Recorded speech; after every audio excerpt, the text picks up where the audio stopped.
we will get started in order to stick to the timing, and I'll be changing places with our first speaker, Bryson from Bilkent University in Turkey, who's going to be discussing the science of early child development, parenting, and the concern with social-economic equality trends since the 1990s. Our first speaker in this session that is devoted to child development.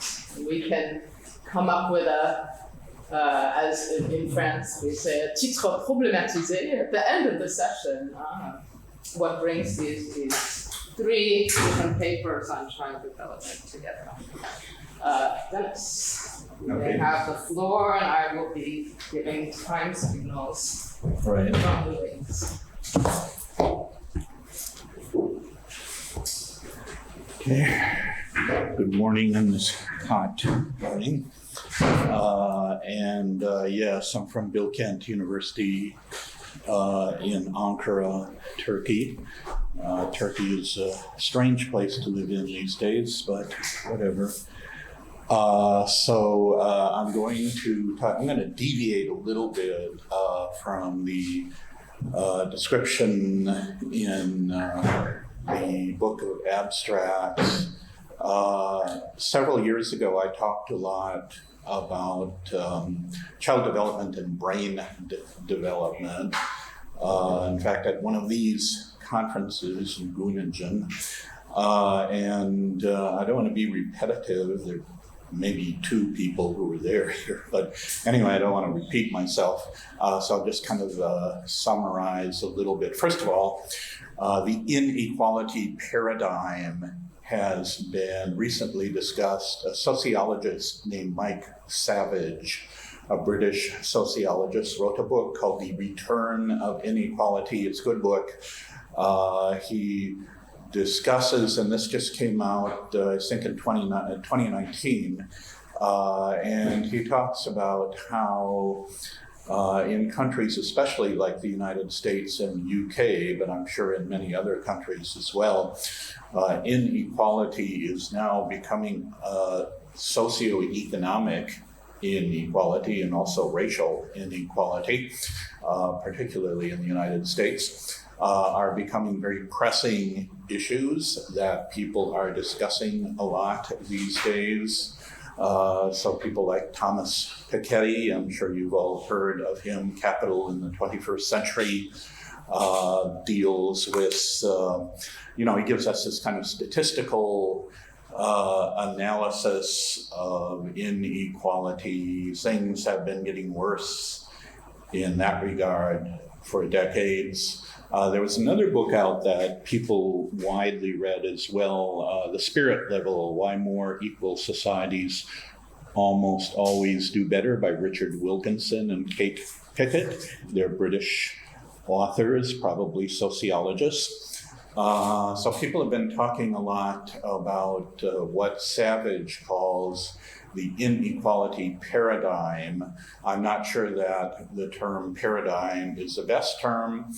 Maybe something like Bachelard, Gaston Bachelard and Michel Foucault, problématique might be a better word, because it's not as if people necessarily have a coherent and systematic paradigm here, but we know that inequality is a pretty big problem, particularly in the United States and the UK. So I'm going to talk about that. Savage makes some interesting points about how experts are actually getting more respected now. I mean, usually at these conferences, people would talk about how people just don't care about social science experts anymore, and so on, psychologists, for example. But now we know that people do read Thomas Piketty, for example, and Wilkinson and Pickett and others And people tend to, these folks are pushing for a more interdisciplinary approach as well. So there are interesting transformations in the social sciences. We're talking here more about the the first 2 decades of the millennium we live in. But some of this stuff, especially the brain stuff, goes back to the 1990s. What I have discussed in the past. So the point here is to look at the intersection of parenting and inequality.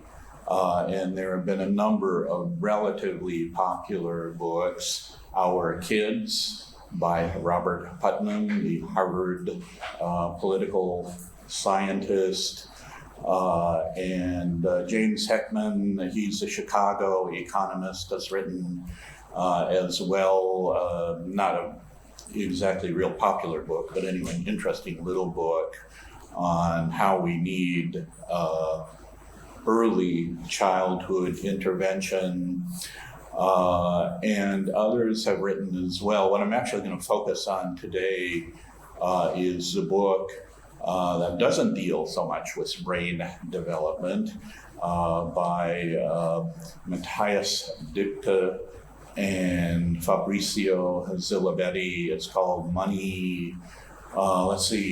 Money, and Parenting.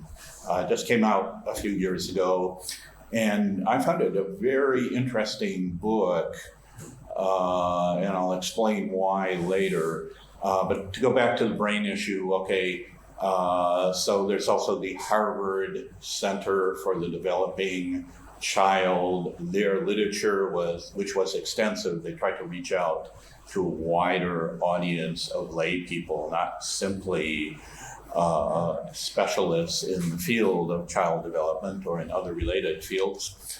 And so they have an extensive set of pamphlets that you can download, and they'll tell you how to raise your kid. Watch out for the kid's brain, though, because people have to, the kids have brains and there are specific skills that are associated with particular parts of the brain. People like Putnam, very influenced by these Harvard guys, probably knows them.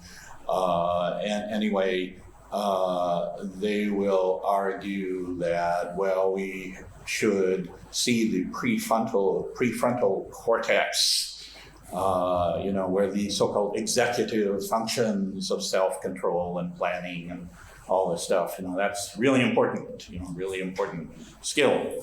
What I was interested in the past, when I did my paper a few years ago, one Italian-American anthropologist named Bonnie Urciuli teaches at a little liberal arts college, but she does some very interesting work. When she was talking to students in the 2010s, the students often describe themselves as a bundle of skills.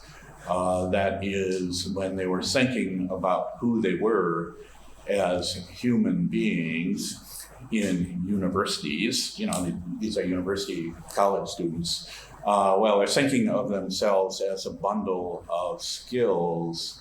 And people like James Heckman, who I had mentioned, the Chicago economist, who's also very interested in child development, also uses this brain model a lot, this brain stuff. He talks about the technology of skills. You have to develop a technology of skills to implant in young people. So we have a kind of anthropological vision. Roger Smith, for example, talks about ways of being human. And so we have a vision of being human here that's being articulated. What are people? What are human beings? Well, they're a bundle of skills. Okay, that's nice.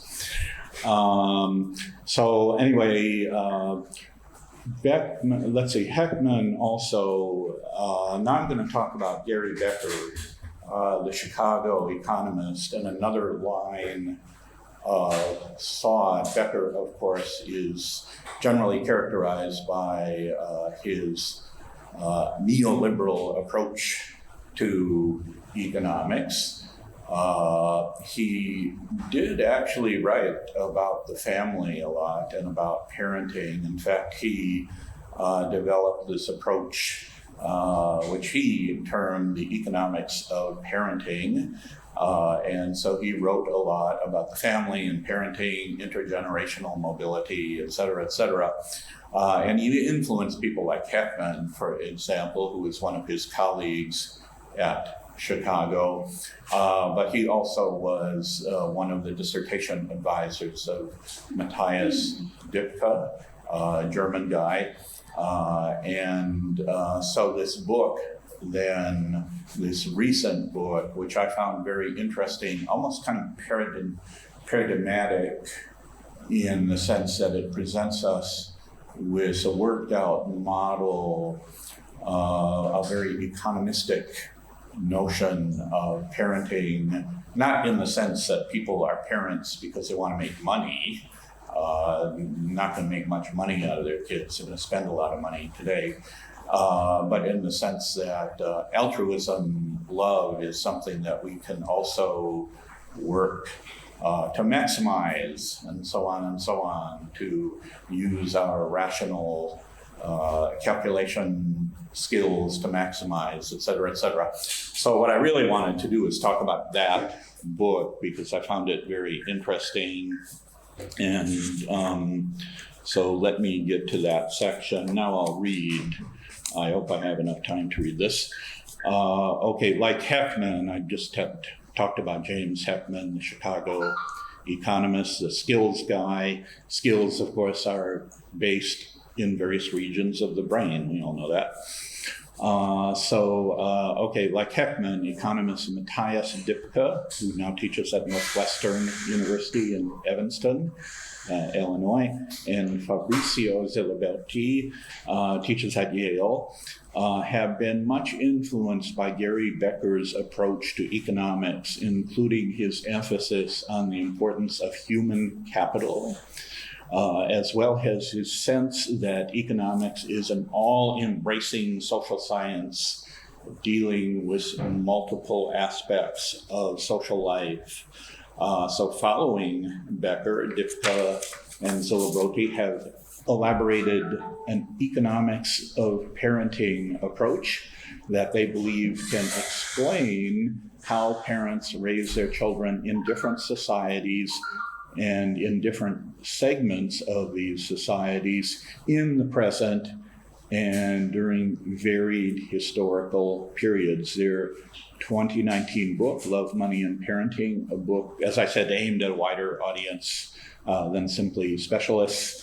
Focusing on problems associated with the intersection of parenting and socioeconomic inequality, such as the appearance of helicopter parenting. Okay, people have talked about helicopter parenting. And a woman who teaches in the law school at Yale talked about tiger moms. She wanted to be a tiger mom. And she was an Asian American woman who wanted to raise her kids not to be tigers, but she was like a tiger.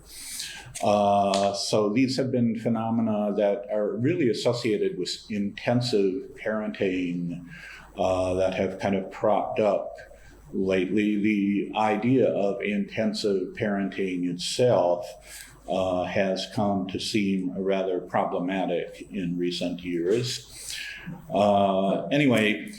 They talk about these problems. They also talk about about parenting gaps between affluent people and working class or poor people. There's a gap in terms of the kind of parenting styles that they use, and also the parenting trap. You get caught in a parenting trap if you're a working class person or a poor person and you're not using the latest intensive modes of parenting to prepare your kid to go to Yale or Harvard or whatever. Then you're in a parenting gap. So they deal with these problems. They supplement their data with accounts of their own childhood experience. They use extensive statistical data. They have charts, graphs, figures, and so on and so on. So they bombard you with very statistical data, but they also talk about their own childhood. Dipka grew up in Germany and Zolaboti in Italy, and then they moved around all over, and finally they ended up as United States academics. Okay, like Heckman, Dipka, and Zolaboti have been influenced by research in child development, especially in their case with the approach to parenting styles. Okay, now that term, in fact, was coined, or at least used a lot, by the Berkeley child development person, Diana Boehmrin, who taught child development at Berkeley for a long time. She also made this distinction between three different parenting styles. The authoritarian style, which was influenced by Theodor Adorno and the other folks who wrote about authoritarian parenting there, and then the so-called permissive style, and then the style that she likes, and everyone's supposed to like, I guess, the authoritative style. So you don't just let your kid do whatever the kid wants, but you exercise some degree of direction and so on and so on. But don't be authoritarian in doing that. Okay, so they talk a lot about parenting styles and appropriate parenting styles. They tend to focus more on child development throughout the years, not simply on early child development. Not especially interested in brain and neuroscience. So anyway, they're a little bit different than some of the other people that I've been interested in. And they're interesting because, though they have been very interested in, very much influenced by Gary Becker and his approach, the policies that they advocate are more the kind of policies that progressive Democrats would advocate, not neoliberal policies. So that's kind of interesting. 5 minutes. Okay, that isn't much. Okay, anyway, I go into what they say about Becker and so on and so on. But they do this long analysis, just to kind of summarize this. They do this long analysis looking at parenting among various socioeconomic groups, social classes, in other words, so they don't use that term, various socioeconomic groups in the United States and in the UK, but also in other European countries, also in East Asian countries. So they look at Japan and Korea and China as well. And they're very interested in the kind of parenting styles that are being used.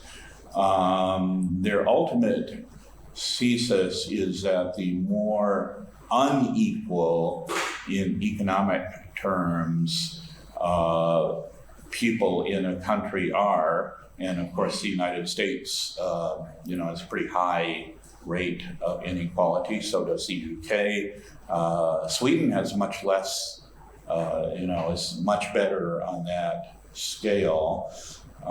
Anyway, in fact, I seem to admire Sweden. If that's a model, it's Sweden.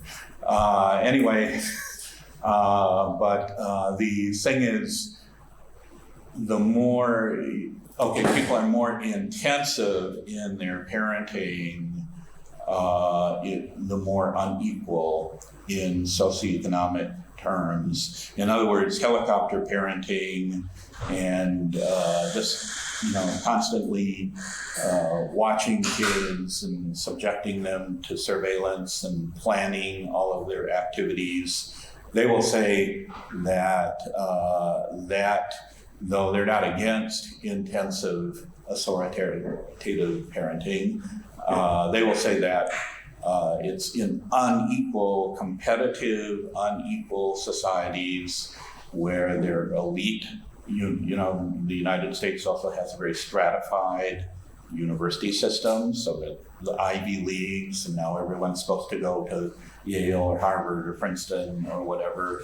When you have that kind of system, people are going to be anxiously pushing their children and watching them and using the so-called intensive authoritative parenting. That, in brief, is their thesis. Now, I did this kind of, what I think is an interesting Foucauldian analysis of this, so just give me a couple more minutes. I hope this is not too obscure.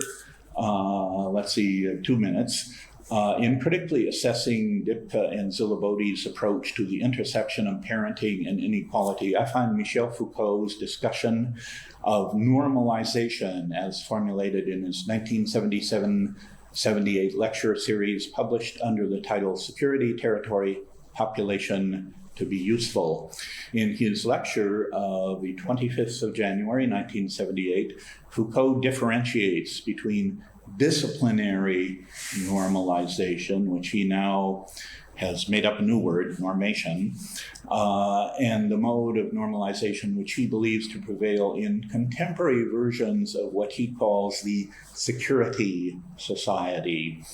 Normalization now comes to be oriented toward the security of the population, and technologies of security have come to be focused on points of risk, on points of insecurity and possible destabilization of, like inequality, is something that clearly makes society, the United States is a good case, clearly makes a society unstable and unsustainable. It just can't go on so without all kinds of weird things like Trump becoming elected president or something, just all kinds of pathologies that develop.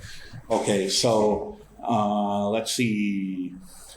This kind of normalization is not primarily directed at the discipline and normalization of life of the individual, but rather at the social system as a whole. It thus examines and compares various conditions and states of the social system and attempts to determine which of these is the most favorable with regard to coping with the problems and risks that it confronts. Technologies of security then aim at fostering the most favorable, the most secure and stable conditions and states, or at least the most favorable aspects of these conditions. Thus, one could examine, I'll skip this. Anyway, Dipka attempt to look at these societies. They're not influenced by Foucault at all, but it's interesting to apply a kind of Foucauldian critique to what they're doing, because it seems to be fairly clearly applicable. What is a destabilizing factor, the point of risk in equality? So you can address that for them. I don't think this approach is adequate, but anyway, they want to address inequality through parenting styles. And so let's see, for Dipka and Zilibodi, all of the societies that they examine and compare function in accordance with Becker's economic model. The disparate individual units, such as individual persons, families, and business firms, deliberately and rationally pursue their objectives, such as money, power, or the well-being of their children. Thus, the array of societies that Dipka and Zilibodi examine and compare are all based on the economic model formulated by Gary Becker of Chicago. The attempt is then made by Dipka and Zilibodi not to classify these varying societies as normal or abnormal, but rather to identify the risks and destabilizing factors these societies confront. For example, extreme unsustainable economic inequality and or parenting gaps. and then to choose and elaborate interventions and policies that can remedy the destabilizing factors. Again, they come up with actually measures I think are good. I'm not down on, they want progressive taxation and wealth transfers to poor people and quality daycare center and, making universities accessible to all, not being so stratified as is the case in the United States. They have good ideas, no doubt. But anyway, let's see. Okay, so they want to identify the risks and destabilizing factors these societies confront, such as inequality, and then choose and elaborate interventions and policies that can remedy the destabilizing factors. No doubt the remedies and programs, I just mentioned this, but I'll read this, that Dipka and Zilaboti propose are humane and useful, but they are circumscribed within an economic model aimed at fostering the skills and well-being of the individual units as human capital in a globalizing competitive world. They are thus characterized, these measures are thus characterized by an economizing mode of being human. Perhaps we can imagine something better than this, another way of living, of being human. That's it. Yeah.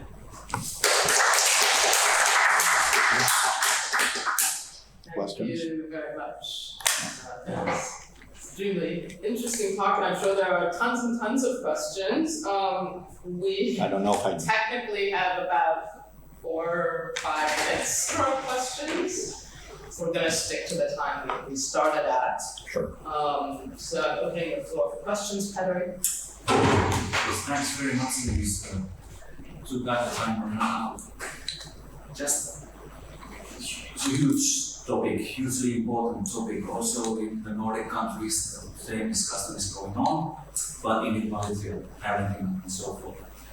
The risk society and the precarious position of the middle class and so forth.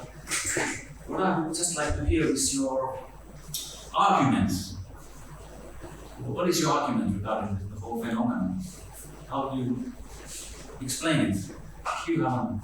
It's it's a good question. It's a work in progress, I know. Yeah, good question. I mean, argument is, and this is part of a wider project that I want to work on in the future. The argument is, if it is an argument, let's look at the parenting and child development knowledge and literature, and which includes recommendations and advice for parents. There's also a kind of reflexive sense of this, well, how do people raise their children? And so on and so on. And then how can we use that to raise them better under the current circumstances? But then how does that intersect with inequality? So the argument is, well, parenting indeed, especially now, a lot of books that do deal with parenting and inequality now. I mean, I've read some of them, often by sociologists, actually. And what are they saying? And what kind of argument are they using? I am afraid, I am anxious. This is my tentative thesis. I'm somewhat anxious that this paradigm of economizing, that people are human capital, that they're acquiring skills as human capital, and that this whole kind of logic of parenting, paradigm of parenting or problematique, whatever you want to call it, it's developing on the basis of the kind of ideas, even if people won't explicitly admit it. I like this book by Dipka and Zilaboti because they're quite explicit in the kind of paradigm that they're using Becker's paradigm, but others who would not agree with Becker use the same paradigm or aspects of it. So my tentative thesis is that a lot of this kind of human capital approach continues to prevail. Some people could say it's better, people are being practical. As a critical intellectual, I always like to criticize things. So I'll criticize that, as Foucault did, for example, and others, because then people can't escape the paradigm. I mean, they're trapped in the paradigm, and that to me seems like a distressing situation. I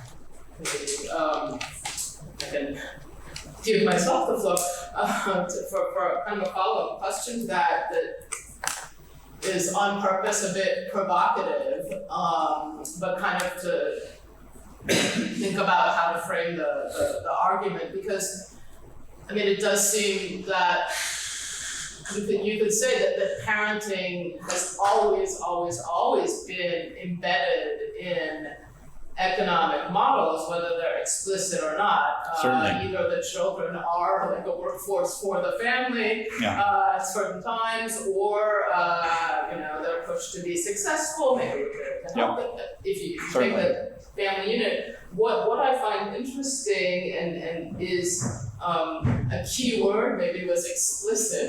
The word explicit that you used that I thought was interesting, because now we find this kind of explicit neoliberal model kind of bothersome or conflicting maybe with our representations of children and love and passion and all these things. Sure. But how do we characterize what's new and what's new since Foucault, also because Foucault was describing in order to criticize, and it does seem like what Foucault was criticizing has become an ideology that people are defending, and I mean, I think that's interesting. Not always sure that he's criticized. I mean, he deals with Becker a lot in the birth of biopolitics. I mean, Becker is kind of his favorite American neoliberal, and he likes some of the stuff. I mean, I probably would too. I mean, Becker has some good ideas, but what's new is all this language about human capital and technologies of skill, all of this systematic thinking about, of course, parents have to be concerned about the future of their children, and it's probably better that they get jobs, and so on and so on. Parents usually don't want to support their children for the rest of their lives, and people have been concerned with their children, for a long, long time, but this language about skills and human capital and this and that, that is new. And the way that this is seen in such a systematic way in terms of maximizing, they're not saying just, people should raise kids for money. They're saying Becker, so you wouldn't make any money anyway, but Becker is saying kids are raised by parents for altruism, and you want to maximize your altruistic motives and you love your kids, et cetera, but you also have to be concerned about your future. The whole kind of, Foucault would call this a kind of political rationality. The way that works here is what I'm suspicious of. Parents have been concerned about their kids and their economic futures.